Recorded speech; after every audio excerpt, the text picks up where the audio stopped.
chemicals called neurotransmitters. Neurotransmitters are released from the end of an axon in response to an electrical spike called an action potential. When a cell receives enough of the right kind of neurotransmitter input, a chain reaction is triggered that causes an action potential to fire, and the neuron to in turn relay messages to its own downstream synapses.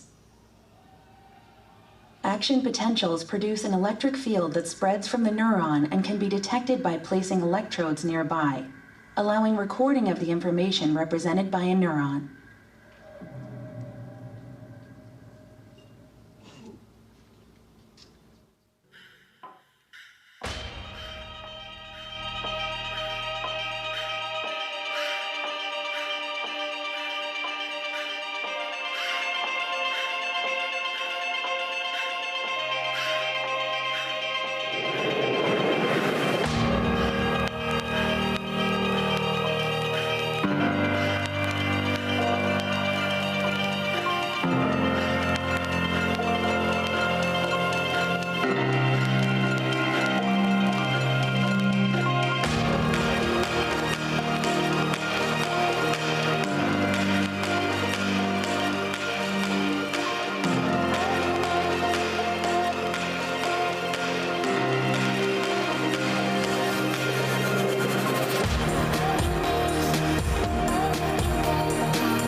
Hello, everybody.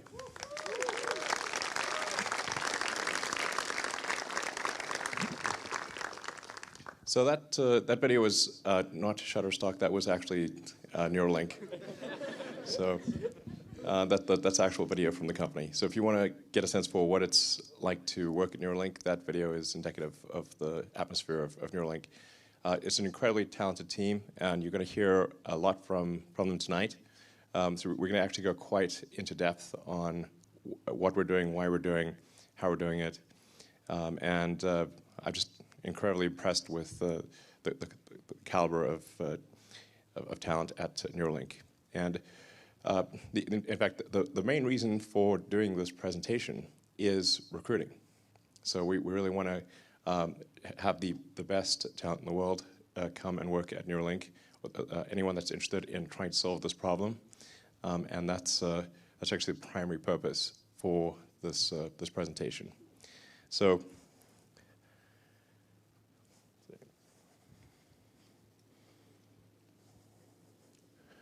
okay. So the why of Neuralink, just to go over it, is I think it's important for us to address brain-related diseases. Everyone, if you survive cancer and heart disease, the odds are that you will have some brain-related disorder. So it'll be like Alzheimer's or dementia. And if you don't, friends and family will for sure.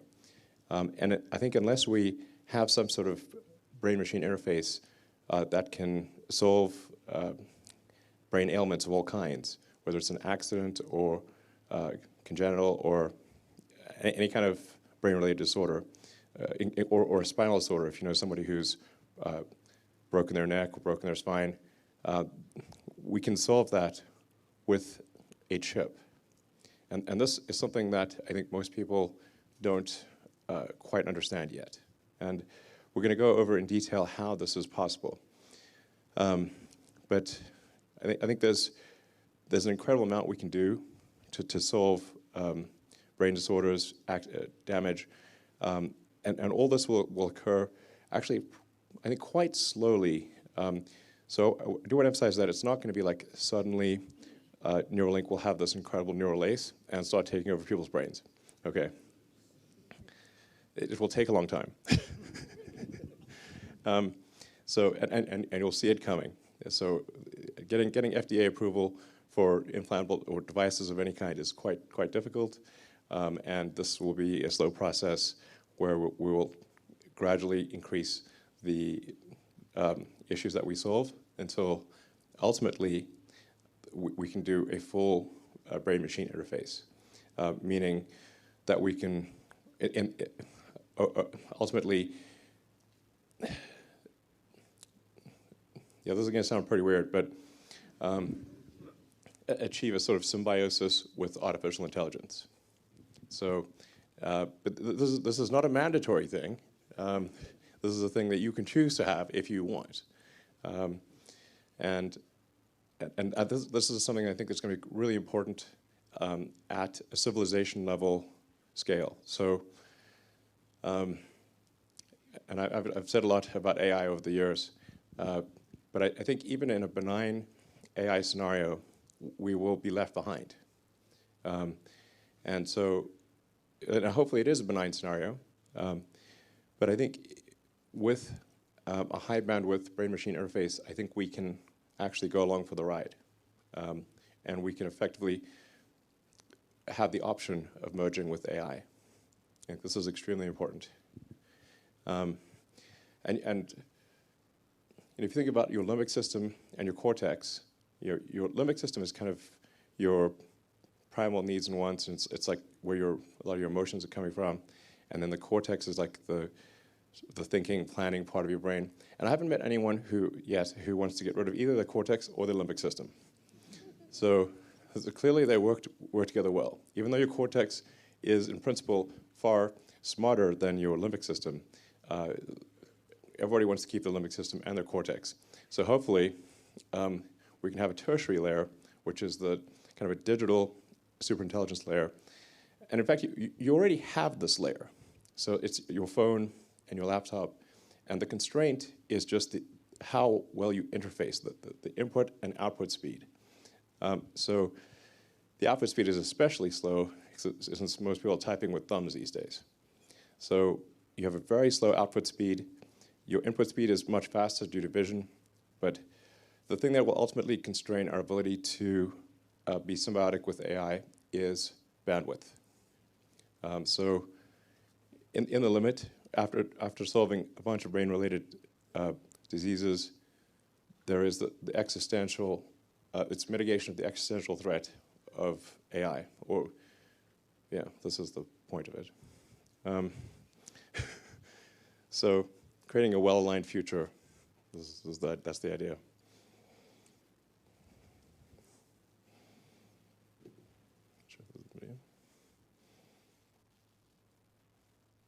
Composed of nearly 100 billion cells called neurons. Neurons come in many complex shapes, but generally they have a dendritic arbor, a cell body called a soma, and an axon. The neurons of your brain connect to form a large network through axon-dendrite junctions called synapses. At these connection points, neurons communicate with each other using chemical signals called neurotransmitters. Neurotransmitters are released from the end of an axon in response to an electrical spike called an action potential. When a cell receives enough of the right kind of neurotransmitter input, a chain reaction is triggered that causes an action potential to fire, and the neuron to in turn relay messages to its own downstream synapses. Action potentials produce an electric field that spreads from the neuron and can be detected by placing electrodes nearby, allowing recording of the information represented by a neuron.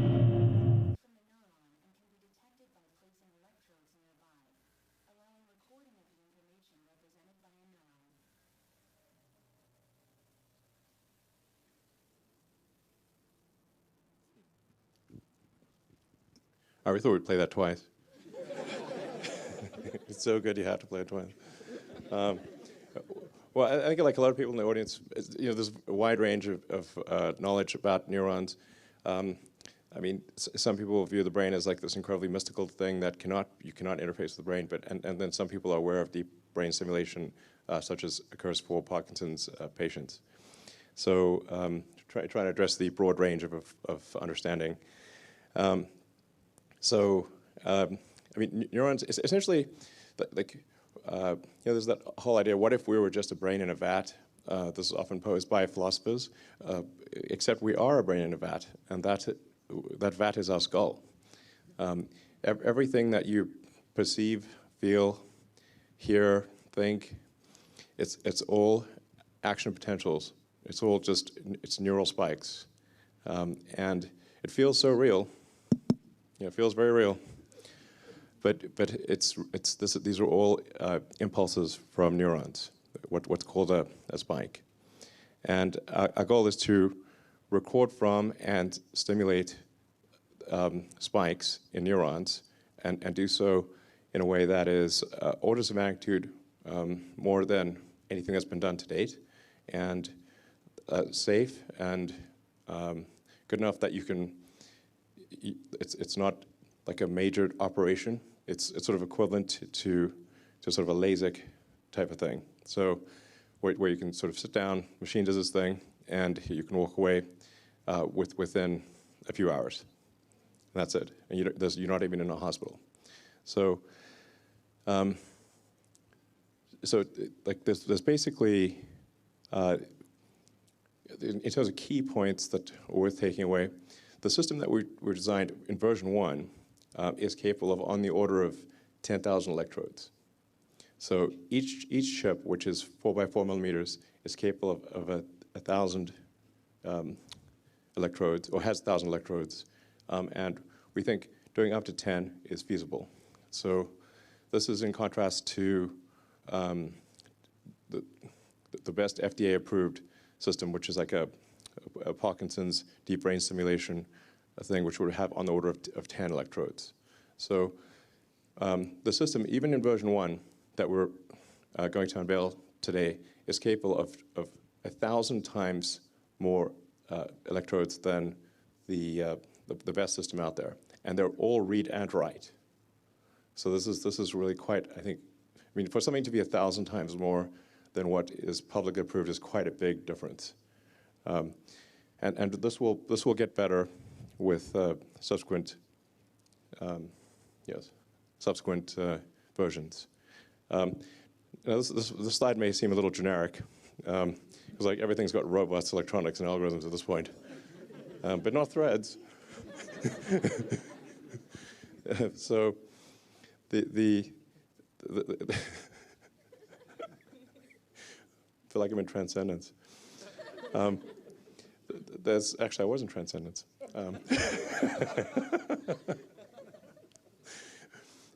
So there's very tiny threads that are about a tenth, roughly, of the cross-sectional area of a human hair. So they're extremely tiny threads.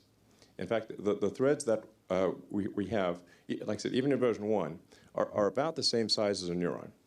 So if you're going to go stick something in your brain, you want it to not be giant, you want it to be tiny, and to be approximately on par with the things that are already there, the neurons. So this is about the size of a neuron, each thread. And then you really need this to be done with a robot, because it's very tiny and it needs to be very precise.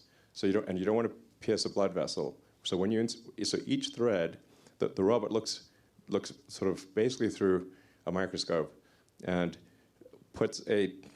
inserts each electrode specifically, bypassing any vasculature, any kind of like blood vessel, and making sure that it can be inserted without causing trauma, or minimal trauma.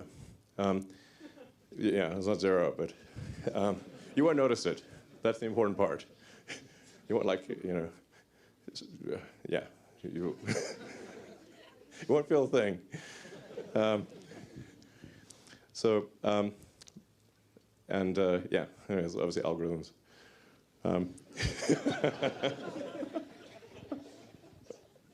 So just to give you a sense of scale, this is how tiny the threads are. That is not even a big finger. That is a small finger. So these threads are just like I said, way smaller than a hair, and there's 1,000 of them. And this is what the robot looks like.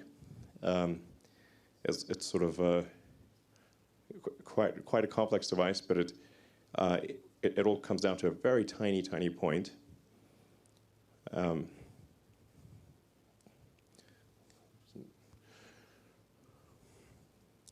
So we want to just like, you see the robot on the left, and then what looks like the needles for insertion next to a penny, but in fact the actual needle that gets inserted is way tinier. It's that little tiny thing at where the arrow is pointing. That's actually the size of the needle. It's about 24 microns in diameter. Extremely small. It's so small you can't really even see it in the picture with the penny.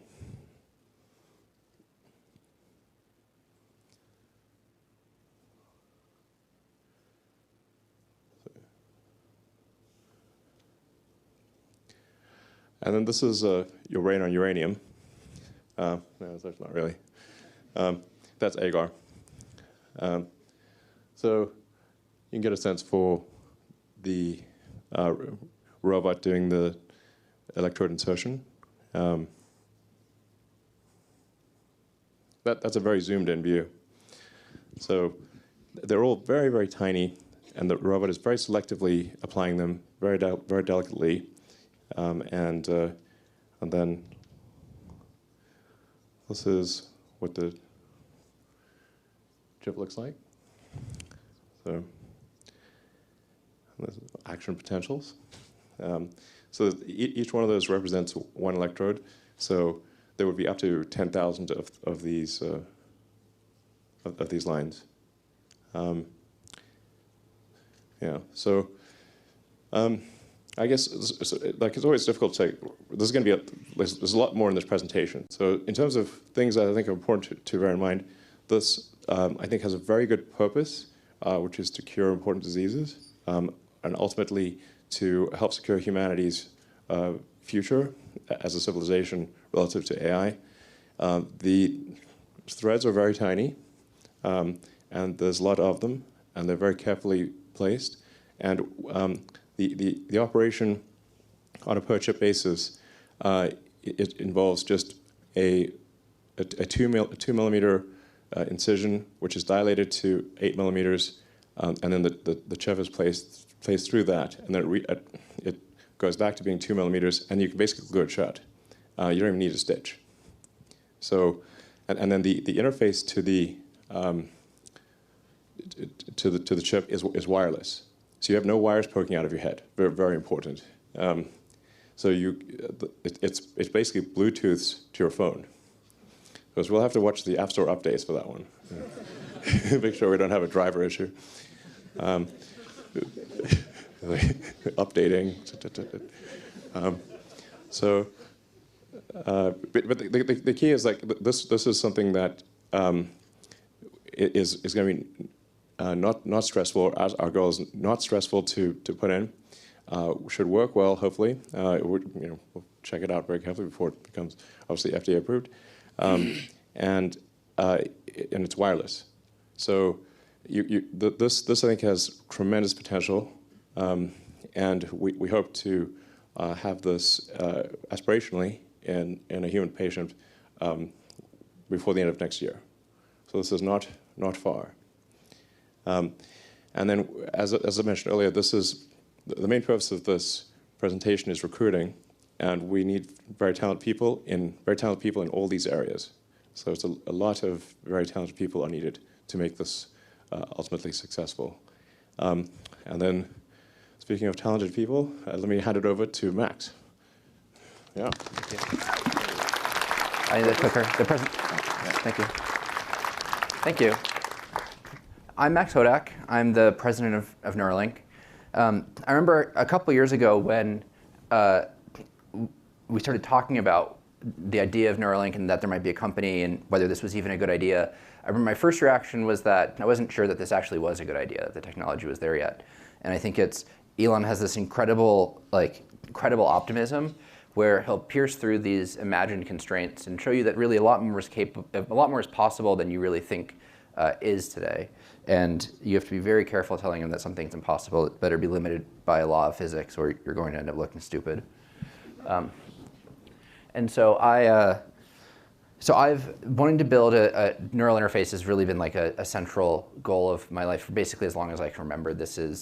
I think like we talk about AI being potentially the last invention that we have. I think that a high bandwidth BMI might be like really the first invention in many ways of like the next chapter of us. It's just really, like as Elon alluded to earlier, everything about your experience, your thoughts, your memories, it's all in your brain and represented in the firing statistics of action potentials. So, all right, so just what is a BMI? And we'll go through this fairly quickly, I think. So you start with hopefully a brain and a machine. But the machine is just a stand-in for the outside world. It could be another brain, it could be software, it could be a robotic arm. But you want to receive energy from that world and impart through the senses like vision and audition and impart energy back into the world through things like motor control. And that language that they use to communicate, putting aside the interface hardware for a second, it's very important to understand what that is because people ask like, oh, can I talk to my dog or can I do these things? But it's important to understand what that language is. And that language, in the most general sense, is information. To a first approximation, everything is information. But we just consider here the information represented in neurons.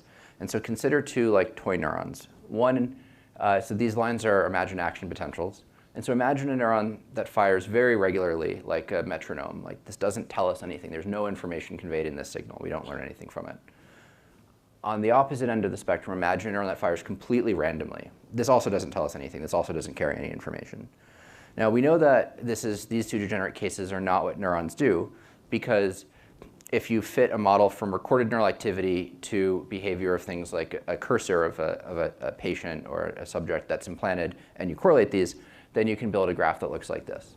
And this is a figure from a classic paper in this field, from like the academic heritage of this field from 2003. I think that actually some of the authors of this paper are in the audience today. And you can see it's the x-axis is number of neurons, and the r is the goodness of fit. And you can see that as you add neurons, the quality of the model improves. This tells us that neurons and their spike trains carry information about things. Here it asymptotes fairly quickly. That's because what they were fitting here was just 2D cursor control, which has simple dynamics. And if you have tasks that are more complicated, then you need more neurons. So the classic definition of information is a difference that makes a difference. It's just some piece of information or knowledge that tells you something. It's like a very abstract concept, but it's such like information theory is such a deep rabbit hole. If you haven't seen it before, the original paper, Mathematical Theory of Communication, is like it's very readable. I highly recommend it. You'll start seeing information everywhere. It will totally change the way you view the world because the world is information, as we've talked about before. And understanding information also gets this question of, well, why do you have to have an implantable device? Why don't you have EEG or a wearable or an optical thing? And the answer, of course, is like, well, these are different information carriers, and what information are they carrying? And we know that like if you open a back issue of the Journal of Neuroscience and you want to understand how some species of bird encode sound localization or something, you'll find a discussion of spikes. And as far as we know, everything that we care about is found in the statistics of spikes. So that's what we focus on. There are other things like fMRI or EEG. These are different information carriers carrying different information, which we believe is impoverished relative to spikes. I think that's the scientific consensus. And so the question for all these different things is, well, what information is found in your carrier? We focus on spikes. That means we have to be inside the brain because there's no ceiling that we're aware of on that with respect to that like grand vision of your perception, your thoughts, everything, like motor output, re-embodying lost limbs. And so why does that mean that you have to be inside the brain? So you want spikes. Well, people have studied, if you take a neuron and you put an electrode on that specific neuron, so you have a ground truth electrical potential of that one neuron, and then you place an extracellular electrode nearby, which is what our electrodes in the Utah array and other people are like. We're not in the cell, we're near the cells. And then you measure how far away from a neuron can you be when you know what the ground truth spiking activity is, can you no longer see the spikes? And it turns out that the answer is about 60 microns, which is like 0.06. It's very small. It's a lot less than a millimeter. So you have to be firmly under the skull. Like there's no wearable that is going to get you spikes. This is a physics constraint as far as we're aware. And so now I just want to talk about briefly that Neuralink didn't come out of nowhere. There's a long academic heritage of research here. The cochlear implant has reached millions of patients since the 50s for deaf patients. Over 100,000 patients have received deep brain stimulation for Parkinson's and essential tremor and dystonia and now other indications. And about 20 patients have received the Utah array, which is a little 100 electrode rigid metal silicon device. And even though it has very few channels, they've been able to do some really cool stuff with it. There's videos on YouTube of brain gate patients doing things like controlling tablet computers or even texting each other through Utah arrays just from the small number of electrodes. And so many of the people on the team at Neuralink came from this academic work. I got my start working in a lab at Duke University studying how mappings between brain and like the screen space change. So if you make it so that the joystick goes, like the cursor goes sideways when you push forward instead of up, like how does the brain change that representation? So the point is that there are lots of people that have been looking at this problem from lots of angles for decades. And we're, in the greatest sense, building on the shoulders of giants here. And so the question is, why not use one of those devices? Why not use a Utah array or a deep brain stimulator implanted pulse generator? And in the Utah array case, the rigid sharp metal electrodes produce a fairly strong immune response. And this doesn't end up hurting the patient, but it does mean that you lose the ability to record single spikes over some period of time, usually between 1 and a couple of years. There's also a big percutaneous connector through the scalp. So you need to plug in big external electronics, and you're never really confident that the risk of infection is gone for the duration that you have the implant. Deep brain stimulators solve a very different type of problem. They are very effective for some Parkinson's patients, but they have only a couple electrodes, and they're really geared towards injecting large amounts of current, not recording single spikes. So they're really a very different, the DBS is really just a very different type of platform for a very different type of problem. So we had to go back to the drawing board and start over to build something that met the goals that Elon laid out for us. We knew, as Elon mentioned, that whatever we built, we wanted it to be completely wireless. We didn't want any connectors or wires coming through the skin. It had to be something that would last for a long period of time, not something that you'd have to take out at 2, 3, or 4 years in.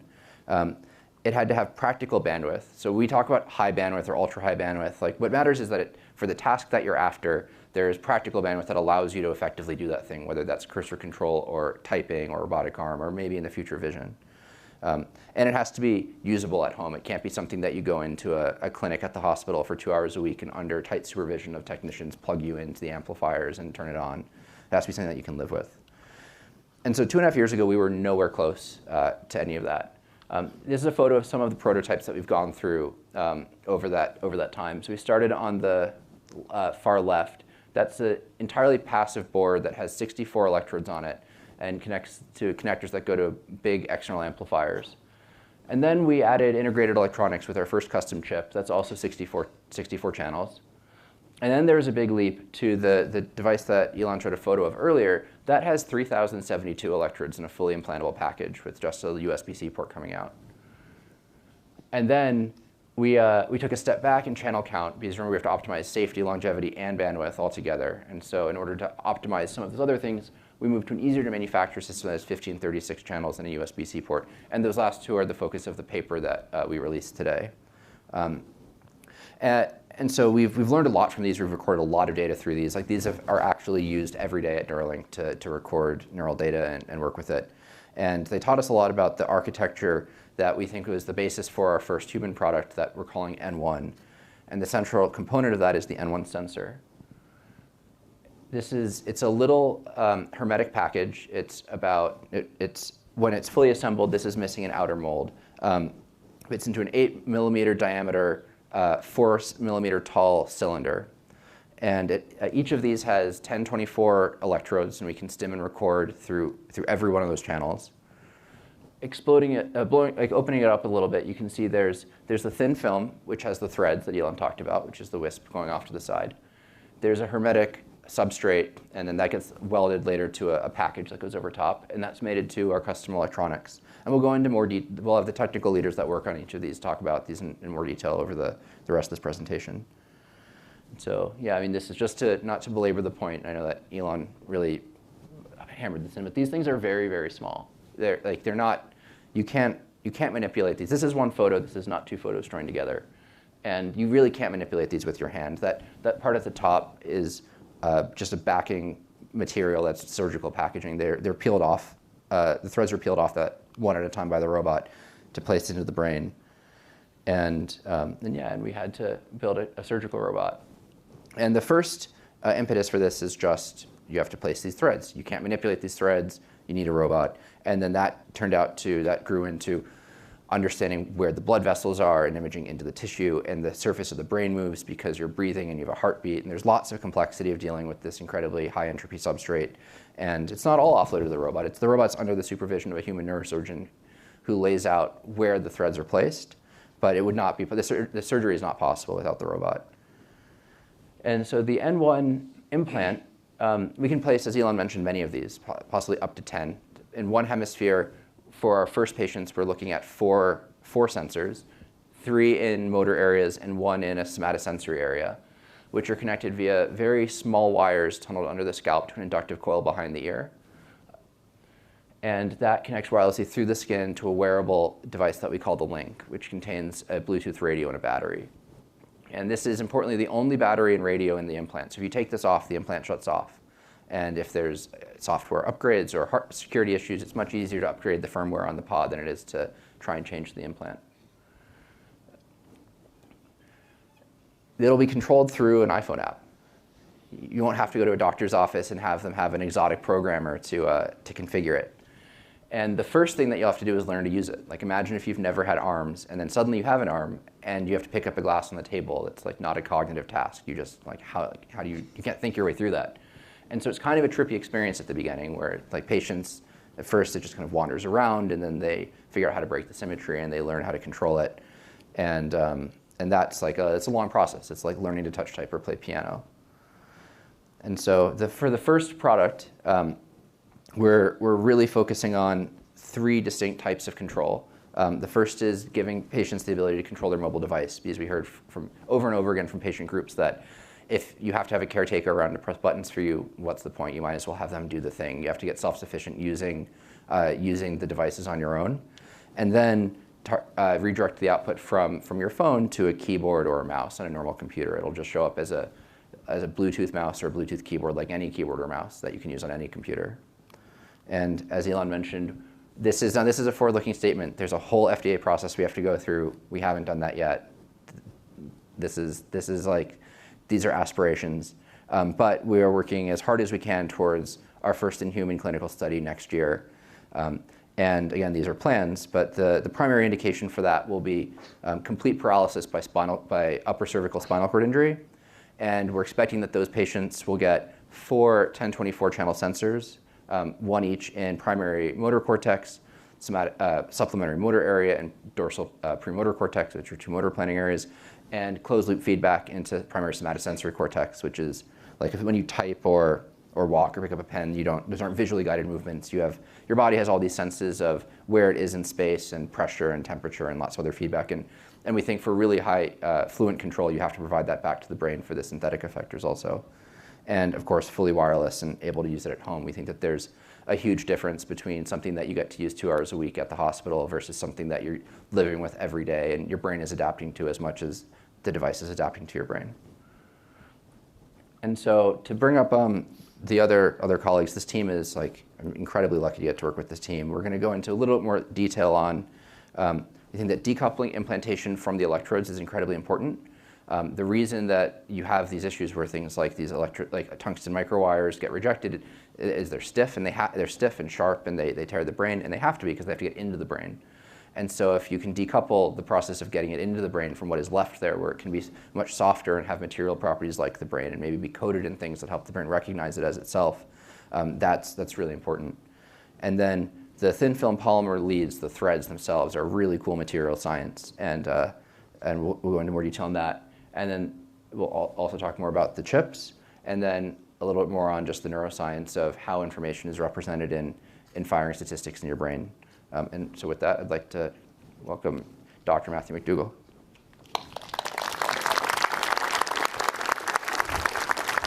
Thanks, Max.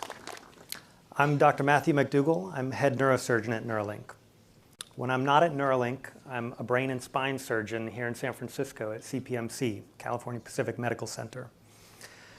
Before that, I was at Stanford, where I worked in labs that implanted and designed advanced brain-computer interfaces. I originally became a neurosurgeon because I wanted to help people live happier, healthier, longer lives.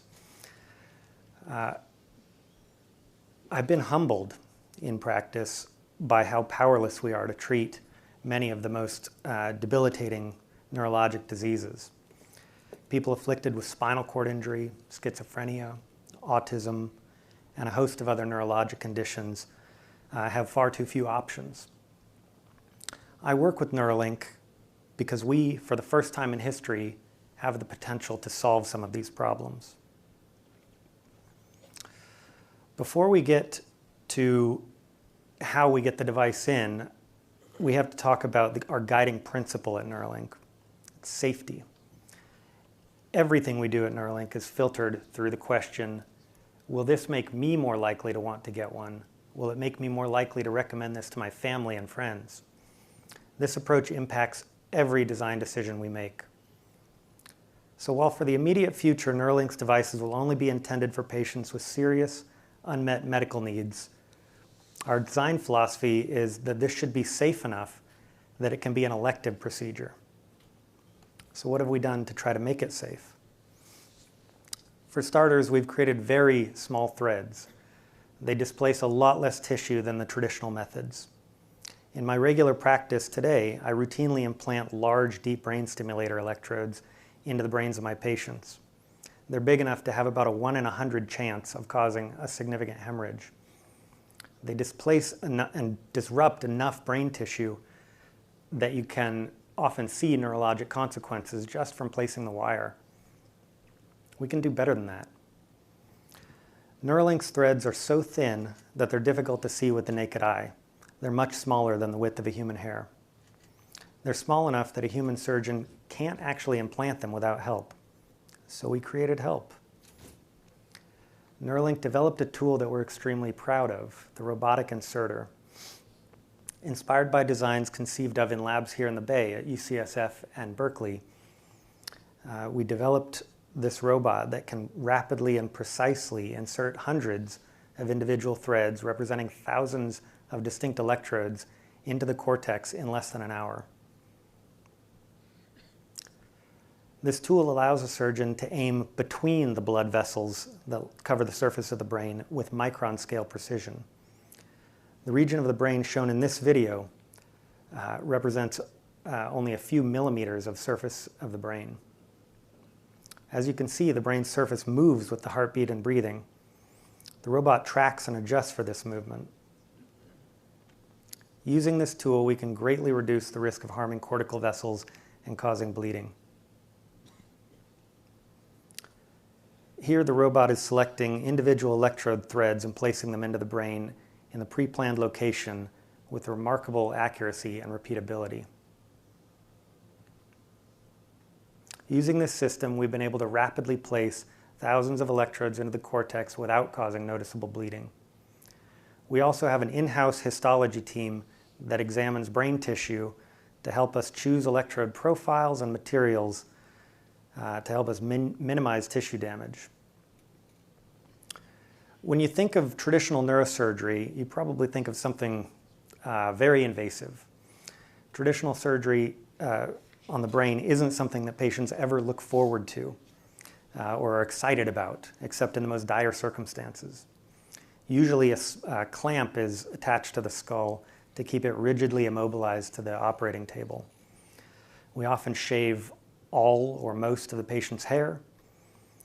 Patients can end up with large visible scars. At Neuralink, we want to create an entirely different patient experience, something more like LASIK. No scars, no big scars, no hospital stays, no short procedures, no hospital stays, very short procedures, and of course, in the end, you get to keep all your hair. We even want this to be possible under conscious sedation. That means you can get rid of the complexity and the risk of general anesthesia, as well as many of the unpleasant side effects nausea, sore throat from a breathing tube. To be absolutely clear, our first clinical trial patients are going to receive an experience much more like traditional neurosurgery. But our aim is to simplify the procedure down to the injection of local anesthetic, a very small opening in the skin, a painless opening in the skull below, quick and precise placement of threads into the cortex, and then we fill that hole in the skull with the sensor, allowing the scalp to be closed up over it. Behind the ear, we'll make a small incision to insert the coil. We will tunnel tiny wires under the scalp to connect the sensors to the coil. That's the process. I believe that Neuralink is going to be able to provide us in the medical community with a platform that can finally enable us to treat some of these very difficult to treat diseases, also to understand them better. I hope you find this as exciting as I find it. If you feel you might be able to help us, don't hesitate to contact us. To talk more about the technology behind all this, I'd like to introduce Vanessa Tolosa, Director of our Neural Interfaces Group.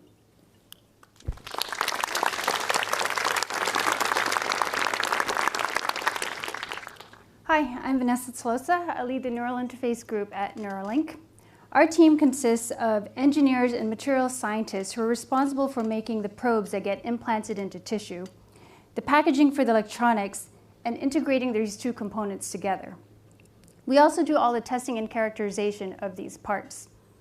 Before joining Neuralink, I led a neurotech team at Lawrence Livermore National Lab.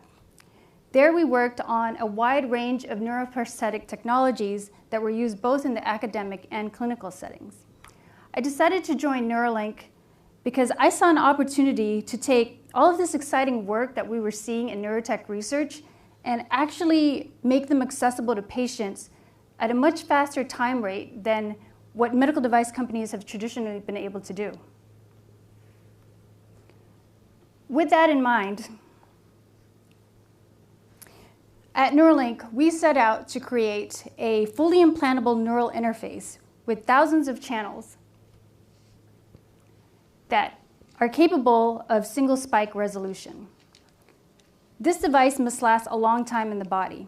To do this, it must be small, flexible, and made of biocompatible materials that will minimize the brain's immune response. To protect the electronics from the caustic environment of the body, it must have airtight packaging, also known as hermetic packaging. The device must also be able to both record from and stimulate neurons. This is essential for a highly functioning BMI. Finally, the manufacturing process must be scalable and capable of making micrometer-sized features consistently. Currently, there are no research or commercial devices that meet all of our requirements. So we built one out of microfabricated thin film polymers. Just like in semiconductor chip manufacturing, we use a layer-by-layer process that generally consists of 3 repeating steps.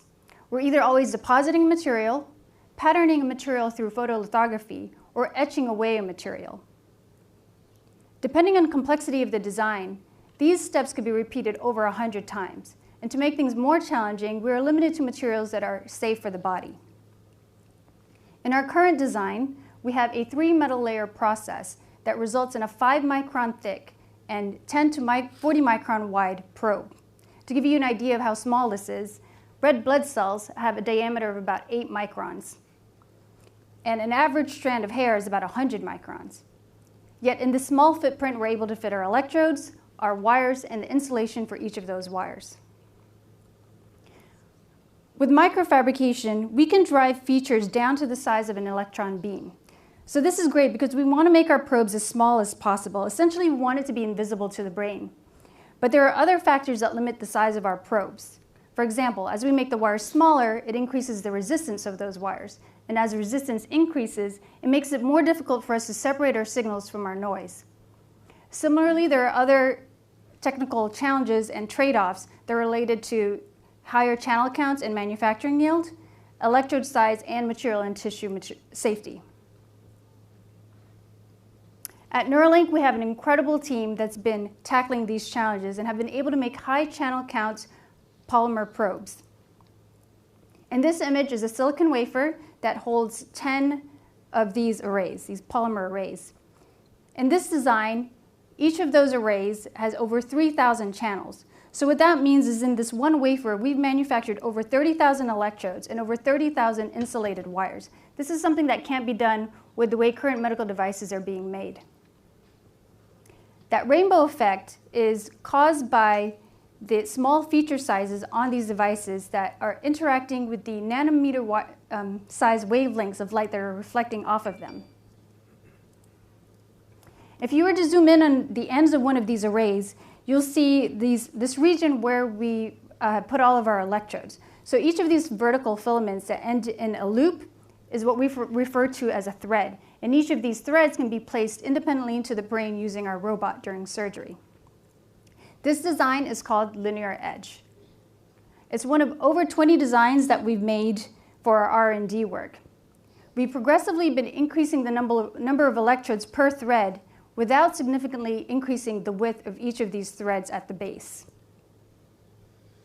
We've been able to do this by adding layers and reducing the sizes of the wires down to as small as 350 nanometers. This is less than the wavelength of visible light. Because we're using a lithographic process, essentially if we can draw it, we can also make it. So on one end of our probes are the electrodes. On the other end are where we connect the probes to the electronic package, or to the electronics through conductive feed-throughs.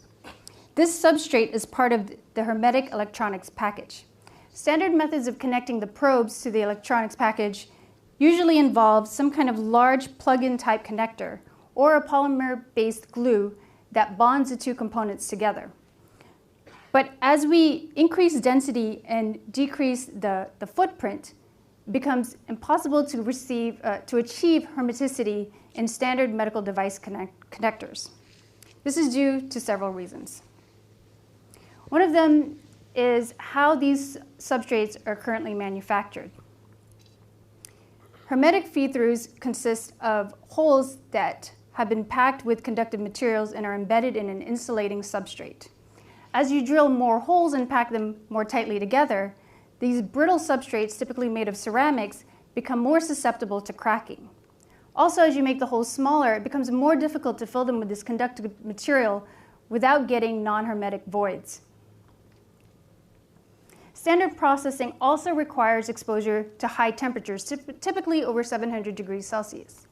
At these high temperatures, the coefficient of thermal expansion, or CTE mismatch, between the insulator and the conductor can cause circumferential cracking or interfacial gaps during the cooling phase. We're able to get around these problems by developing a new process. So rather than making the probes and then the substrates and then connecting them together, instead we microfabricate them together into one monolithic component. This provides a tight seal at densities that current methods with standard materials for medical devices can't achieve.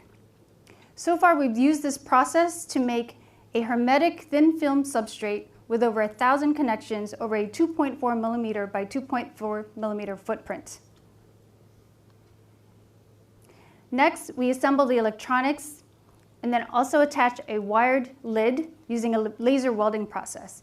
These two steps have required a lot of internal development as well. The result is the sensor that's ready for final assembly and implants into the body. Next, you'll hear from my colleague DJ about our custom electronics.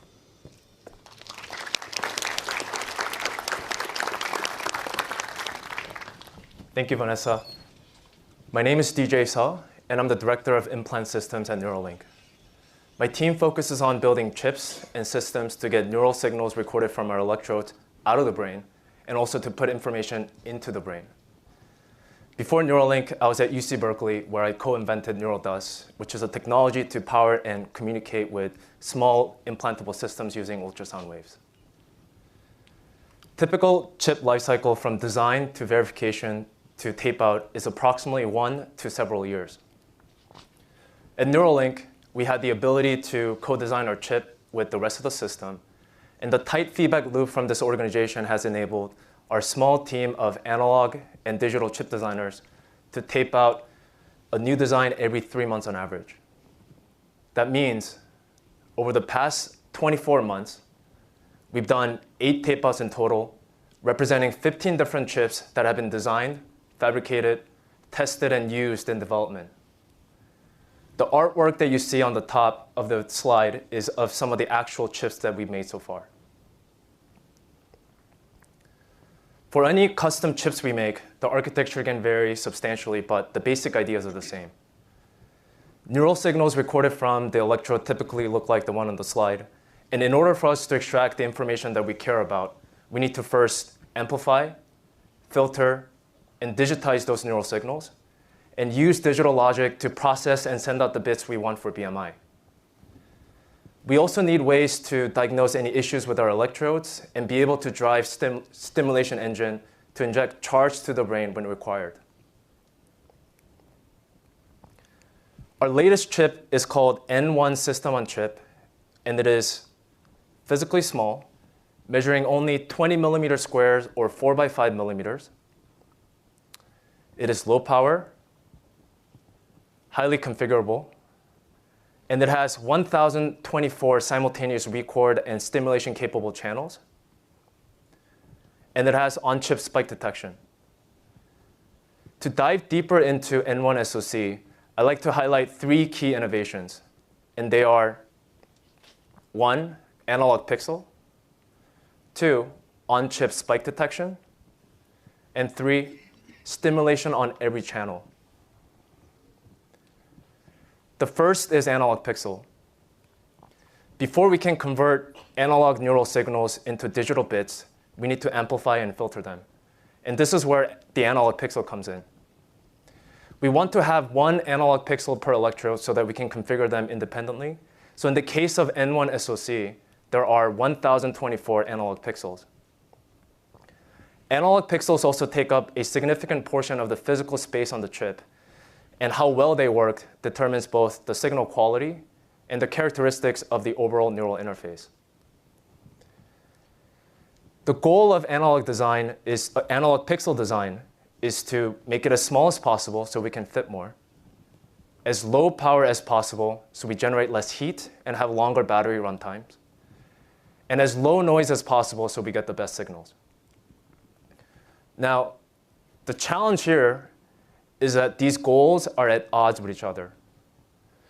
For example, we want to achieve lower noise on the amplifier so that more spikes can be detected.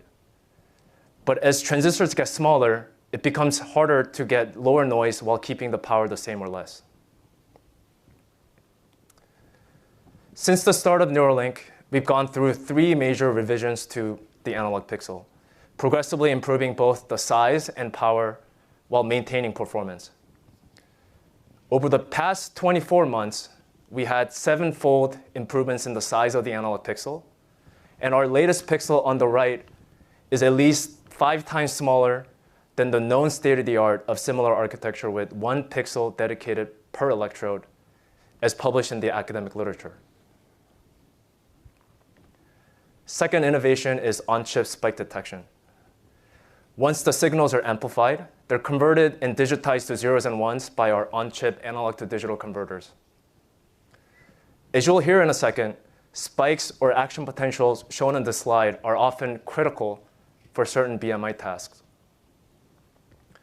Currently, there are several different methods for detecting spikes, such as thresholding, or more sophisticated methods such as principal component analysis.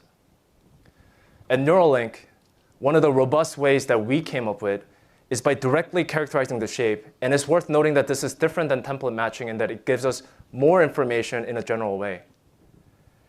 In certain cases, we can actually identify different neurons from the same electrode based on their shapes. Our analog pixel can capture the entire neural signals sampled at 20,000 samples per second with 10 bits of resolution, resulting in over 200 megabits per second of neural data for each 1,024 channels that we record. In our previous systems that you heard about, we were able to stream this entire broadband signals through a single USB-C connector and cable. And we performed real-time spike detection on an 8-core machine running our optimized C code. Now, we wanted to completely eliminate connectors and cables for N1. So we had to modify our algorithms to fit into the hardware by scaling both, making it both scalable and also low power. And then we were able to also implement this algorithm in our N1 SoC. Our algorithms can compress neural data by more than 200 times, and it only takes 900 nanoseconds to compute, which is faster than the time it takes for the brain to realize it happened. Finally, it was important for us to enable stimulation from every channel that we can record from and make it configurable and high resolution. To make this work, we custom designed stimulation engine for electrical stimulation that can coexist alongside our analog pixels. Our stimulation engine has 0.2 microamp of amplitude resolution and 7.8 microsecond of time resolution. There is a 16:1 ratio of electrode to stimulation engine, so we can't stimulate every channel simultaneously, but we can within each stim pulse, usually in milliseconds, and we can also stimulate any combination of 64 channels at the same time. So in summary, looking through our N1 SoC, it has 1,024 analog pixels that we can record from simultaneously with 7.2 microvolt RMS noise while only consuming 6.6 microwatt of power. It has on-chip analog to digital converters, on-chip spike detection that can compress neural data more than 200 times, and it only takes 900 nanoseconds to compute. Stimulation engine with 0.2 microamp of amplitude and 7.8 microsecond of time resolution. And finally, diagnostics for electrode and impedance measurement. All of these functionalities that I outlined are integrated into a single 4x5 millimeter silicon die.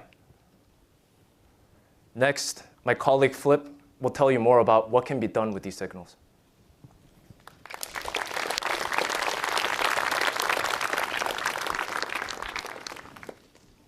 Thanks, DJ. My name is Philip Sabis, and I'm the senior scientist at Neuralink. Before Neuralink, I was at UCSF, where I was a professor of physiology. There, for 16 years, I ran a lab that studied how the brain processes sensory and motor signals. We developed new neurotechnologies, and we studied how to take those tools and use them for neural engineering applications. Today, I'm going to tell you about how it is that we can use those amazing devices that Vanessa and DJ just told you about to communicate with the brain. Now, specifically, I want to tell you about two things. First, I want to show you that the work that we're doing doesn't come out of thin air. We're building on over a century of neuroscience research and decades of neural engineering research. These provide a solid foundation for the sorts of things that we're talking about. Second, I want to show you why we believe that even more advanced applications are possible with more advanced devices. Now, when Elon contacted me over 2.5 years ago now, and told me about his vision for the company, I knew that I wanted to join for these two reasons. Because I knew that the technology was at a point where with the right team and the right vision, and a long-term vision, we could do the sorts of things that we're talking about. And I knew that with that team, we could do things that no one had even dreamed about yet. Okay. So the first thing I want to show you is a video. Many of you who are seeing this have seen videos like this before, so you know what it is. But if you don't know what this is, I have the distinct pleasure of telling you that right now what you're looking at is the brain at work. This is, in fact, traces of a bunch of electrodes that came off of one of our devices, a bunch of electrodes from a single thread. And each trace shows you the voltage waveform in time as it's coming off of one of those threads. Now, if we focus in on one of those traces, the first thing you may notice is that there are these big voltage deflections that happen periodically, and these are the spikes that Max and Elon and others have talked about. These spikes occur, again, when a neuron has an action potential. And this is the fundamental element of communication within the brain, and this is the thing that we want to tap into. This is what we want to be able to record.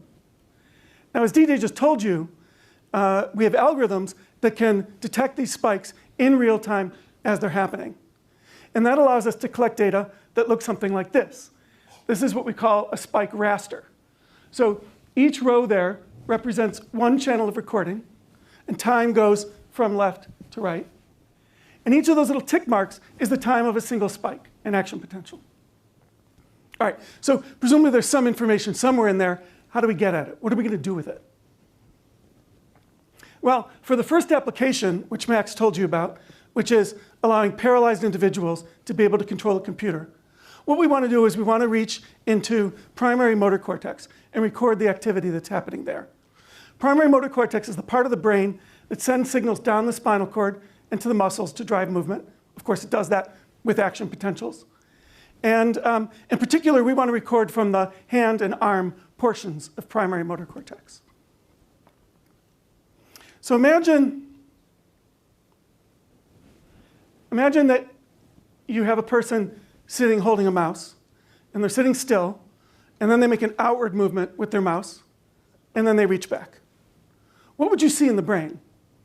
Well, here's a synthetic neuron. I made these data up, but it gives you the idea. Here's a synthetic neuron that shows that in the background activity, when the person's at rest, maybe there's some firing.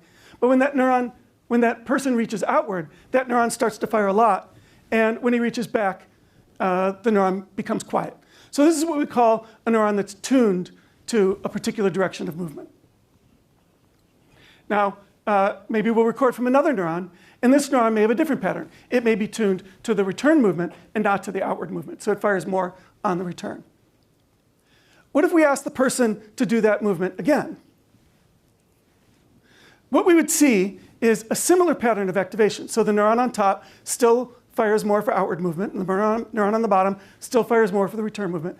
But you'll notice that the patterns are different. And that's because neural activity in the brain is random. It has stochasticity, which means that even though the person may be intending to do the exact same thing from one movement to the next, the neural code, the neural representation at the level of an individual neuron is noisy. And this is just one of the reasons why we need to record from lots of neurons in order to be able to gain a high fidelity readout of what the intention is. So let's say we record from a bunch of neurons. It might look something like this. Now, if you look at that, you might think that looks pretty messy and it's not clear what's going on. But I'm going to do a little trick. I'm going to take those neurons and I'm going to rearrange them so that they're in the order of the tuning that they have, just as I told you about those two neurons. And if you do that, look what happens. Now suddenly structure emerges. And I think you'll agree, looking at that there's information in that stack of neurons that tells you about the movement. And that's exactly what we want to do. We want to do that kind of magic in an automated way to read out the movement. The way we do that is by building something that we call decoding algorithms. These are mathematical algorithms that we tune based on data like these to be able to take in just those rasters of spiking activity and output the movement that the person wants to make. Okay, so for these little fake data, I built a very, very simple decoder, and sure enough, it's able to capture the intended movement. This is what we want to do on a bigger scale. Now, you might say to yourself, I don't understand, you're talking about moving, but I thought it was about paralyzed people, right? So how does that work? Well, it turns out we know from a lot of prior research that even if you're not actually making the movement, even if you're just thinking about the movement, or even if you're watching someone else make movement, the cells in motor cortex respond in a similar way. So we can build up these decoding algorithms just from those kind of data. And then a paralyzed person can think about moving the mouse, and the cursor will move. Now,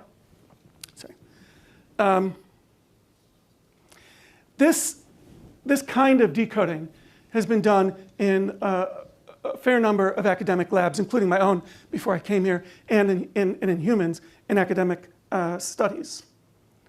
What we want, what Neuralink's goal, though, is to be able to do this with a clinical device that people can take home and use on their own, and that has orders of magnitude more channels, orders of magnitude more neurons that we're recording from.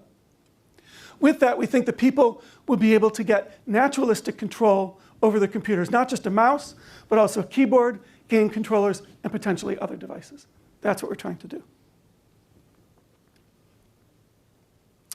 Now, I've told you about the arm and hand area of motor cortex, but the devices that we're talking about, because of their high bandwidth and the ability to tailor the location of each individual electrode to a person's individualized cortical anatomy, we should be able to reach anywhere in motor cortex.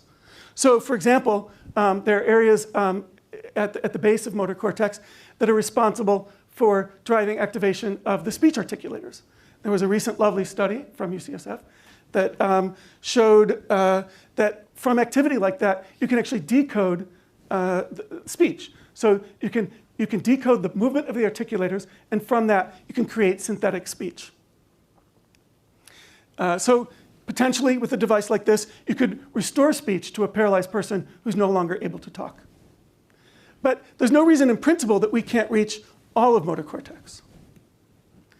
And that would give us access to any movement that a person thinks about, any movement at all. A person could imagine running or dancing or even kung fu, and we would be able to decode that signal.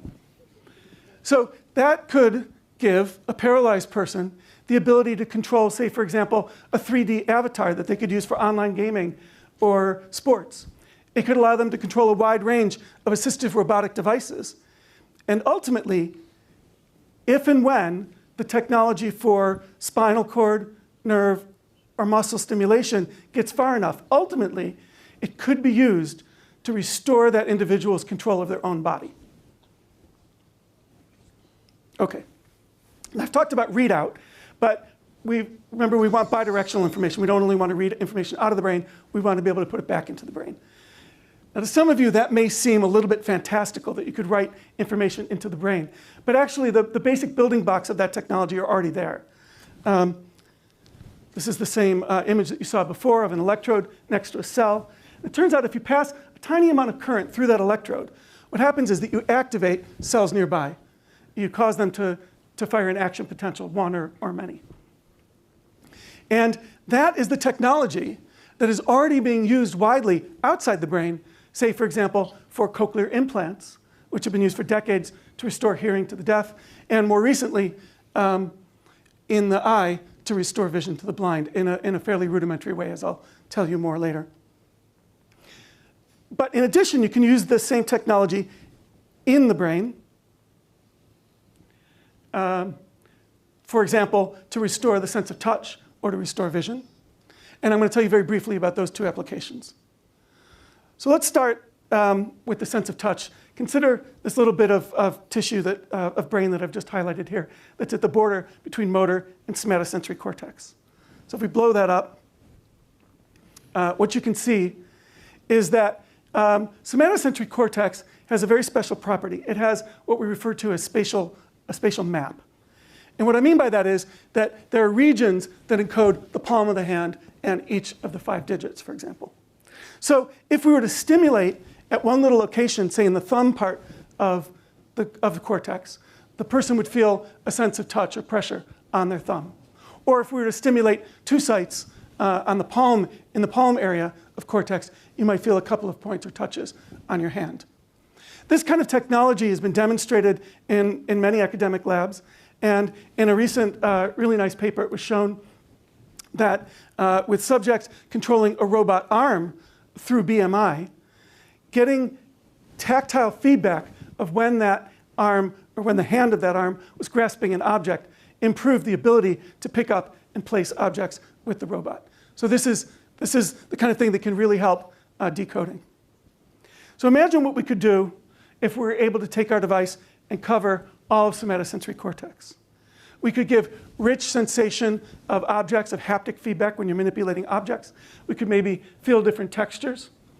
But it's not just about improving the user experience. It's also about getting to the level of functionality that we want. Imagine for a second, imagine typing. Now imagine typing with your fingers anesthetized. That's going to be pretty hard. So that haptic feedback, that sense of sensory feedback during movement is going to be important going forward. And yeah, OK. So that sensory feedback for the hand, we can also potentially provide visual feedback. So visual cortex, just like somatosensory cortex, has maps. So there's a spatial map in visual cortex, which is here in orange in the back of the brain. So for example, if we stimulate a particular point in cortex, we might see a flash of light in a little punctate spot in front of us.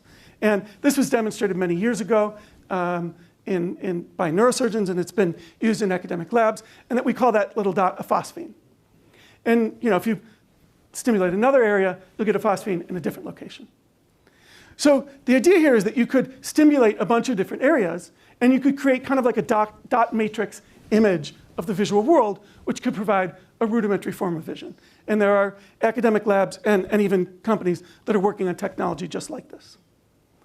But there isn't just one map in visual cortex. Actually, there are a bunch of different maps. This is a good example of how the brain works. There's a spatial map, but there are also maps telling you about the orientation of edges in the field. There are maps telling you about color. There are maps telling you about the size and speed of objects moving. So what we want is a device that has sensors that are small enough, electrodes that are small enough, and a high enough density that we can tap into that rich collection of maps with our stimulation devices so that we can do better than just dot matrix, so that we can actually create rich visual feedback for the blind. That's the long-term goal. OK, that's just, again, one more example of the way that these devices can be used. So I've talked about recording signals, and I've talked about stimulating. You can combine those two to treat a variety of neurological disorders. Max talked earlier about deep brain stimulation to treat, say, for example, Parkinson's disease. And many people have those devices in. Academic labs have recently shown that you can do better with stimulation, you can treat better, if you also are able to record the state of the brain, say from motor cortex, and use that to shape the pattern of stimulation. Deep brain stimulation, or DBS, has also been used for dystonia. It is already approved for dystonia and obsessive compulsive disorder. And we think, again, closed-loop therapies can do better. And in fact, for epilepsy, there's already a commercial product that does this kind of closed-loop seizure detection and disruption, although it does it with only about 8 electrodes. There are many other diseases. Oh, no. All right. We'll get there. Sorry.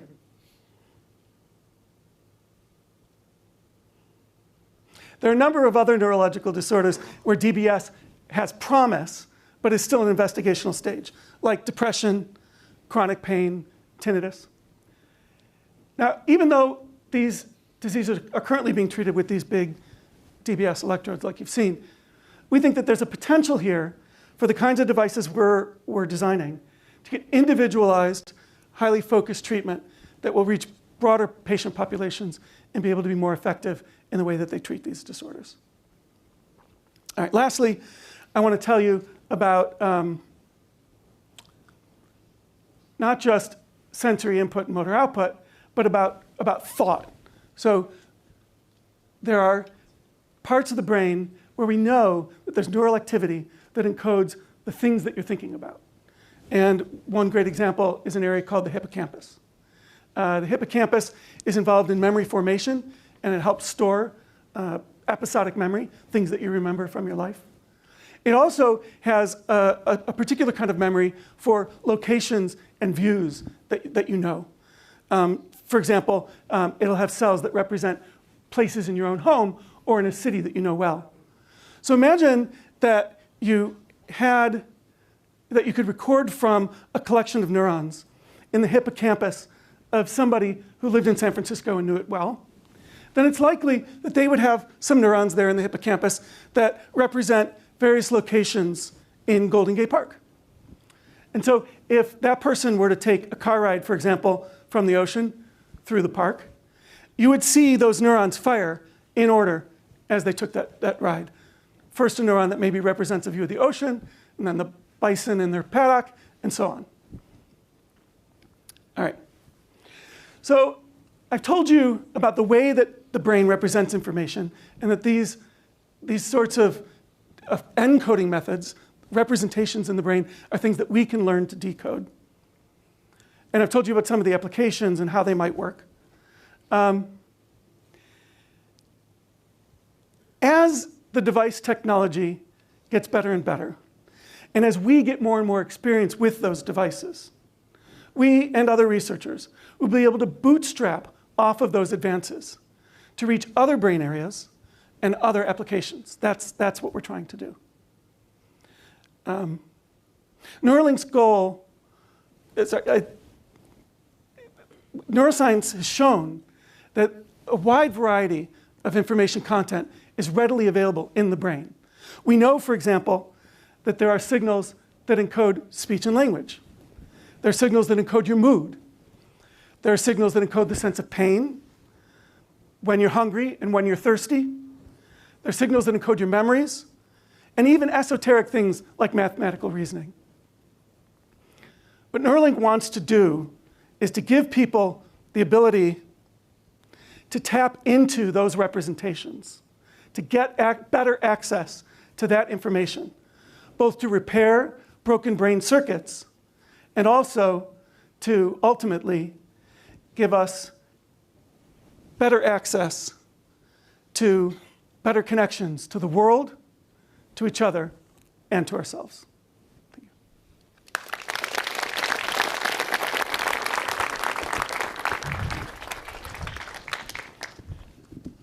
All right, thanks. We're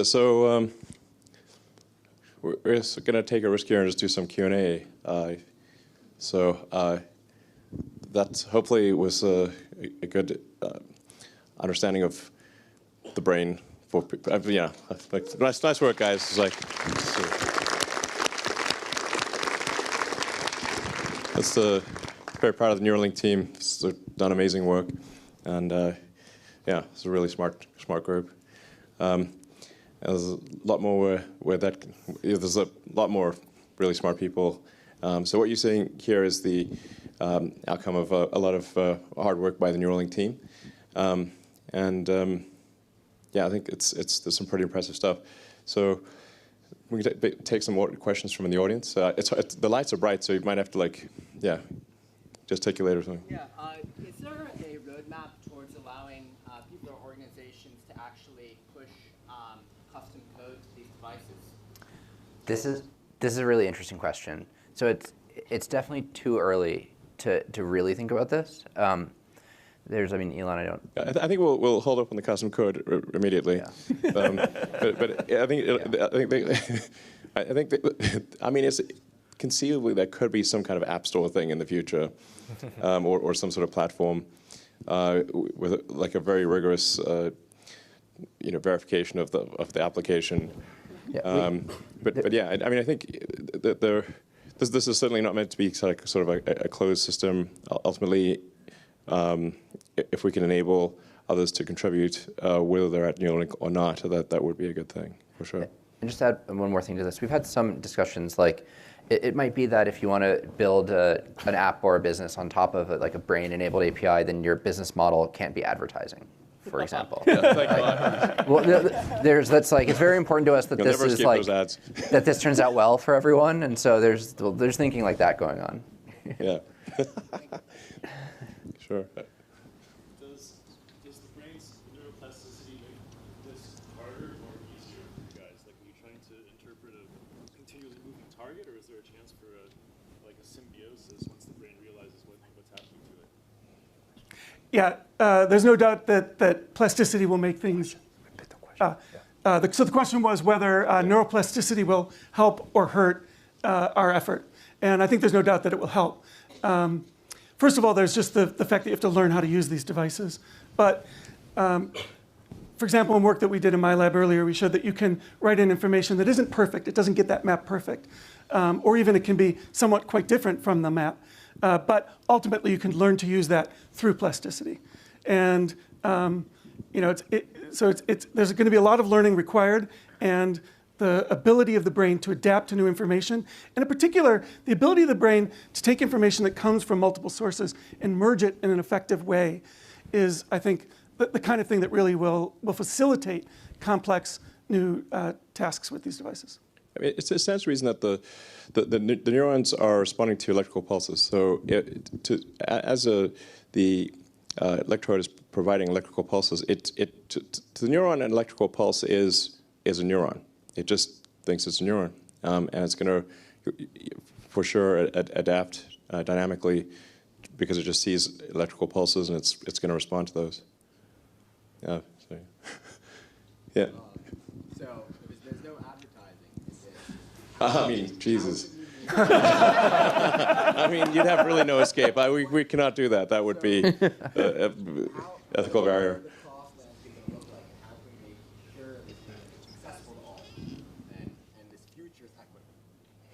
So the question is, if this will not be advertising driven, which I think would be unwise, then how will it be paid for, essentially? Is that correct? Or how will we ensure that it's broadly available? Yeah. I think that the cost of these brain disease or brain injuries is extremely high to society. If you have to take care of somebody, or if they need comprehensive medical care or hospice, this is actually very, very costly to society. So I think the economics of solving for that make a ton of sense. And if you enable somebody to work and be productive, contribute to the economy, I think that will. I think that the economics of that will easily pay for itself. And then, in the limit, of course, if you want to be symbiotic with AI, it'd be like, I think it's safe to say you could repay the loan with superhuman intelligence. I think it's a safe bet. So I think the economics of this will work out. And the first order is really just to make sure that it works and works safely. And then I think it'll really be the option of the person. But it is critical that this be sort of, as we've talked about before, like a LASIK-like device. If this has to be done by a neurosurgeon, it cannot be scaled. There just aren't enough neurosurgeons. So it must be just as one wouldn't want sort of like a hand operated laser for an ophthalmology situation. You really want the robot doing it with precision. The same thing goes for the brain interface. So, yeah.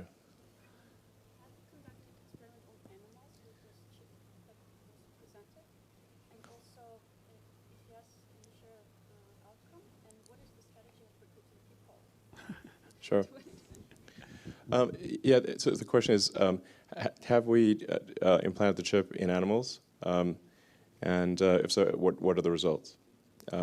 So I think first it's important to say that we regard any chip implant, even if it's in a rat, as a very serious thing. Like, so we even care about rats, even though they have the Black Plague and everything, So like they arguably have some karmic payback, but nonetheless, we care about rats. So. And then we're extremely sensitive with monkeys, and we work with the University of California at Davis for any of the monkey activity. So, and the results have been very positive. Do you want to maybe talk about? I know this is a sensitive subject. Yeah. But I think it is.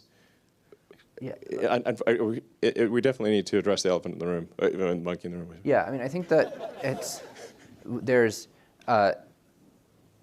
we wish that we didn't have to work with animals, right? That we just wish that wasn't like a step in the process, but it is. It's a very important part in the research and development process to produce better outcomes for human patients and improvements in human health. And we try to be very thoughtful and we follow the 3 R's of like reduction, replacement, and refinement of laboratory animal medicine, and we try to be very careful and thoughtful about it and do it as efficiently as possible.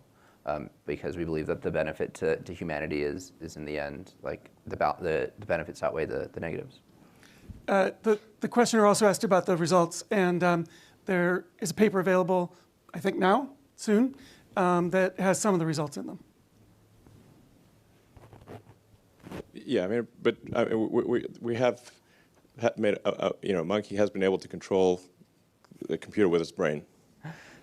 Just FYI. I didn't realize we were running that result today, but there it goes. The monkey's going to come out of the bag, so. This is not to put finer point of it. Yeah. Can you speak a little bit to the FDA pathway you're hoping to pursue, but maybe how you might work with broader scientific community and brain interface? So, can we speak about the FDA path that we want to pursue and how we might work with the scientific community? You guys want to talk about it? Yeah, sure. Well, actually, why don't we start with FDA? Well, I was also going to say, like, we're under no illusion that we think we can do all of the science required for this ourselves. Like, there's an immense amount of neuroscience to be done with these devices, and there's a huge amount that we have to learn about the brain, and that's going to be a much larger thing than just Neuralink. And we want to get these tools into the hands, eventually at the right time. I think that we're still a very small company just focused on getting our first patients, and we have to be laser focused on that. But we want this to be a thing that is much larger. Like, we want this to be a field, right? We want this to really fuel advancement of the field. Because the most important thing is not that like Neuralink is this like one specific place, but that it advances all of us. And for the FDA, there's a pathway. We're pursuing an early feasibility study, IDE, and there's the FDA actually put out draft guidance in February that's very specific to the type of thing we're doing, and it's pretty prescriptive. It's a checklist of what they want to see, and there's a lot in it. You have to show that it's going to be expected to be safe and biocompatible and stable, but you work through that and you give them the documentation. But I mean, people in academia right now are quite constrained in working with the Utah arrays. That's the most advanced thing in academia, and our system is at least 100, arguably 1,000 times. Well, on the order of 100, I suppose, relative to the potential of the Utah array, 2 orders of magnitude improvement at the experimental level. So I think it probably would make sense for us to make more of the robots and provide the chips to academia to further the science. Sure. Sorry. Okay. It's hard for me to see. So you've obviously been working under the radar for quite some time, and you've made significant advances. Now that you're public and very obviously recruiting today, and I would assume looking for additional academic partnerships to sort of accelerate your development, what is the best way for academics to get in touch with you and start to create these new collaborations and advance mutually on the side of academia and the side of Neuralink? Sure. What is the best way for academics to get in touch with us to collaborate on furthering the field and At N1. Yeah. What do you guys think? So, first, if anybody out there has technologies or ideas that they haven't heard us talk about today and that they think could be useful for us, they should reach out and tell us about it. We're always interested in new technology and new things that are happening in the field. So that's a first. As far as getting the academic community access to data, for example, this is something that we are committed to doing. The details of the pathway on that aren't fully worked out. There are a number of options. And to be honest, if you have ideas about ways that anyone in the academic community thinks that it would be good to engage with us, we're willing to listen. And we'll pick 1 or 2 and we will make it possible for the technology that we're working on to have a very broad impact on the field. That's definitely one of our goals. Yeah, I mean, the things that sort of really drive the technology are, advancing the chip design, the software on chip and for interpretation of the results, material science especially for the coatings of the electrodes, like how do you have a long life electrode, is quite a difficult thing to get that coding, get the materials right, and then the application of the materials for the something that you want to be, because you want these electrodes to last for many decades in the brain, but this is quite a difficult environment. It really wants to corrode. So getting the right coatings is incredibly difficult. It's a tough material science problem. Sure. On that note, you pushed quite a bit on the material science and the hermetic packaging. Do you guys have a sense of, it's only been doing it for 2 years and things are changing, but do you have a sense of the longevity? Is it outperforming, or do you consider it a solved problem compared to rigid Utah arrays? Right. Do we consider the longevity a solved problem? Definitely not. So I think the longevity is one of the key questions, and it's difficult to say, like, until you actually have it implanted, how long does it last? And then if it does start failing, does it fail in a benign way or in a bad way? So I think there's not enough time yet to actually say whether it is going to live for a long time. I mean, it obviously makes sense to have accelerated life testing of the electrodes, so in a non-brain situation, so you figure out something that's actually a worse environment than the brain, and which is actually quite a difficult environment for a chip. So and electrodes, find something that's even worse and have accelerated life testing. That's one of the key things, and then they need to confirm that in an actual brain. So, I mean, the latest results are quite promising, but it's too early to reach conclusions. I think we've just recently seen what we think is a remarkable breakthrough, but time will tell. Sure. Yeah, I can just. I was wondering, how are you planning to avoid the mechanical mismatch between the neural program and the brain, and that to make those? How will we address the mechanical mismatch of the electrodes and the brain? Essentially, because the cells are like jello and electrodes are really hard. And so you have a big stiffness difference between brain cells and the metal electrode. Yeah, do you want to? Ask a question. I'm on. Yeah, I mean, that's part of the reason, one of the reasons why we went towards flexible materials. Like, there were a lot of different kinds of probes out there right now, if you look it up, and that's the main purpose of going flexible, and also going smaller. So, as I said, that we're really trying to make it as invisible to the brain as possible. And then on top of that, as was mentioned, coatings. So all of those combined, we're hoping to significantly decrease that immune response. But essentially, if you have something with high modulus and something with low modulus, but if you make the high modulus thing very thin, it becomes quite flexible. Yeah. Moment of inertia. So I'll try to answer a question at the back there. It's hard for me to see behind the camera. Yeah. So recent research from Dr. Yosher down at Baylor has shown that like a temporal delay in generated phosphines is necessary for the patient to perceive like a cohesive image. So if you stimulate the entire letter at one time, it's different from sort of drawing the letter across the visual cortex. Have you found similar things in motor cortex and sensory cortex in the recordings you've been doing? So I think if summarize the question, like essentially, do we look at like higher order feedback where it's sort of at the maybe whole limb level or combination of limbs or a whole word or letter as opposed to an individual phosphine or something like that? Okay. Yeah, I think that, of course, that's a stimulation result, not a recording result. And it may have something to do with the kind of low resolution of the stimulus, that the psychophysics of that, it's hard to perceive it as a complete letter, but you get filling in of motion that helps you perceive the object. That's kind of sort of my thinking of what's going on. And so, I think these are the kinds of questions that honestly we haven't yet addressed. When I talked about visual stimulation and the kind of rich visual stimulation that we want to, just to be clear, that was aspirational. And so, come back and ask us in a little bit, and I'll answer. Yeah, but there are, there are like individual neurons that you can trace to particular names and concepts and people, at kind of advanced long-term level, I think people would have kind of like if two people had a Neuralink, you'd be able to effectively have a sort of really high bandwidth telepathy, or we're actually technically going over radio waves, but you could actually communicate at a sort of complex meme structure level, using the Dawkins version of the meme. So then you could really have like potentially a new kind of communication. It's sort of a conceptual telepathy, essentially. It would also be consensual.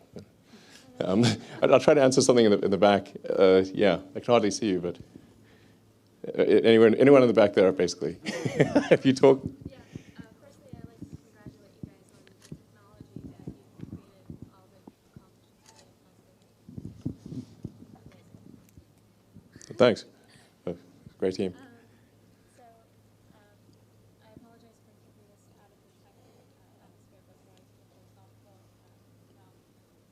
I'd like to know, essentially, the implications of Neuralink is to solve a lot of the problems that humans face on a day-to-day basis in a Parkinson's. 7 to 10 million people worldwide face it. I wrote it down. So, I understand that, humans under these difficult circumstances, we find great meaning and find meaning in life. And I wanted to know if Neuralink, if their ultimate goal is to eliminate suffering.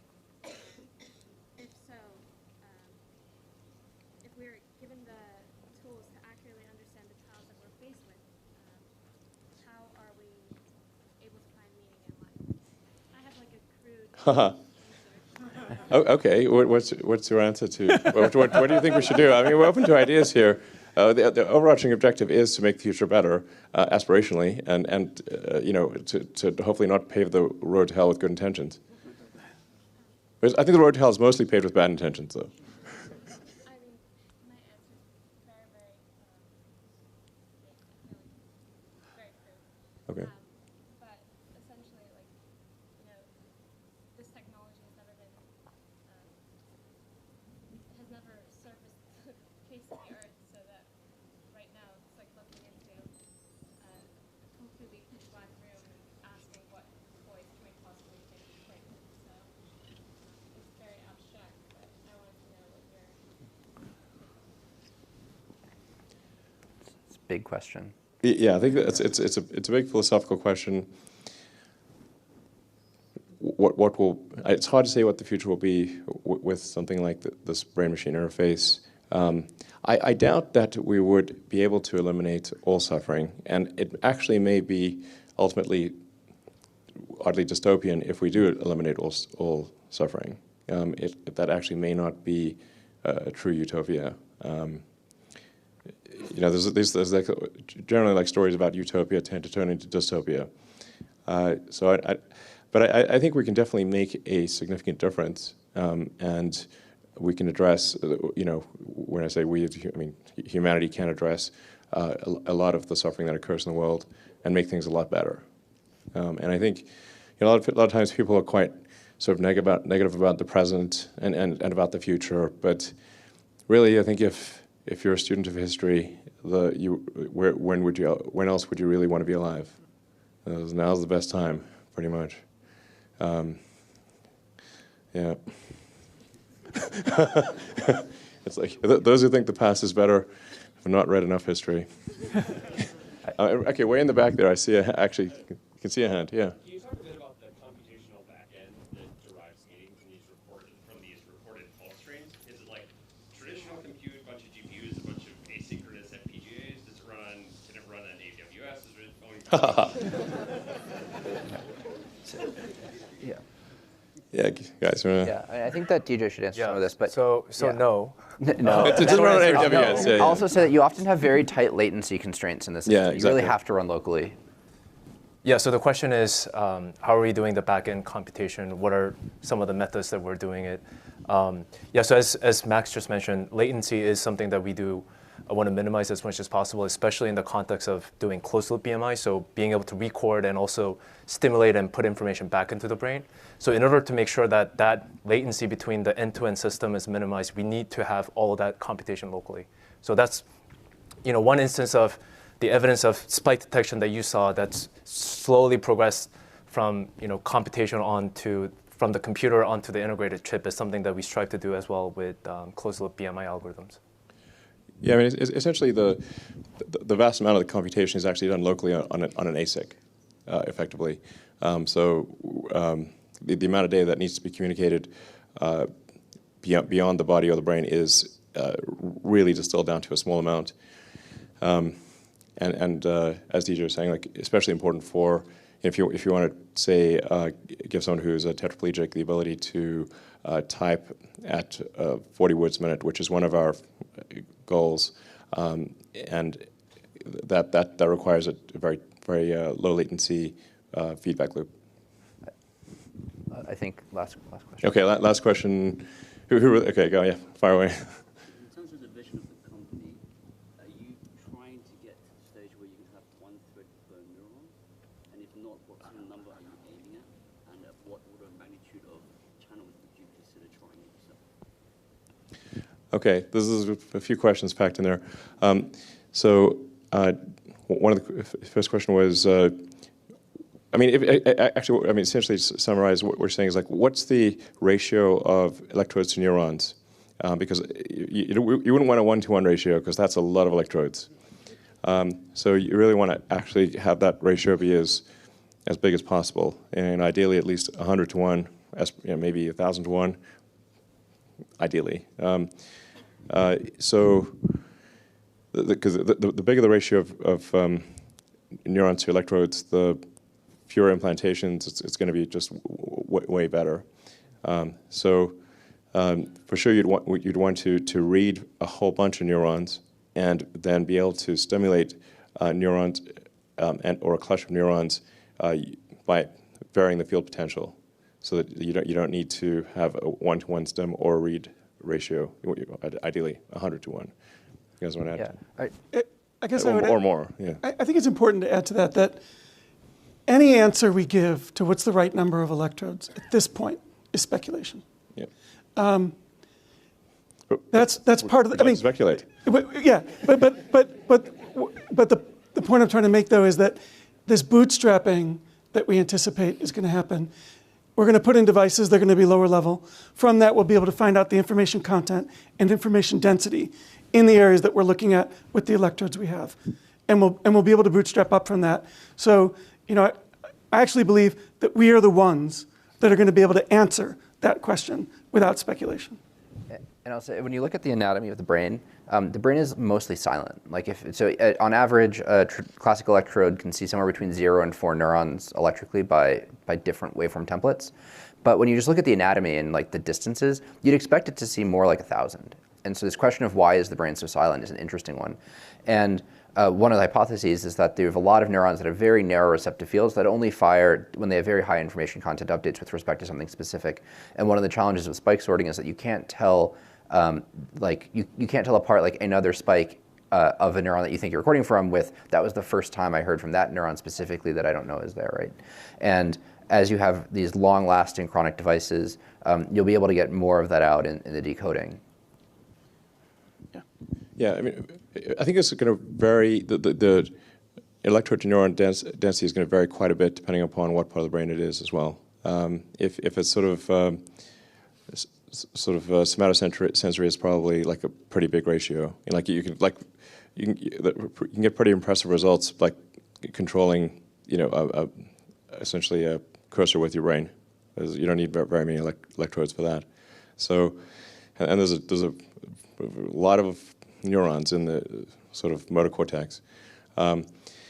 So I think there's some cases where you could have, I don't know, this is really speculation, of course. I mean, some places where you could have maybe 10,000 to 1, and some places where you'd want maybe 10 to 1. It could probably, I suspect it will vary quite a bit.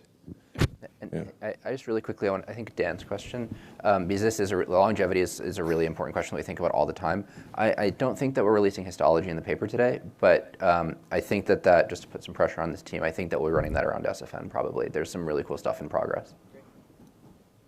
All right, thanks everyone for coming. Thank you.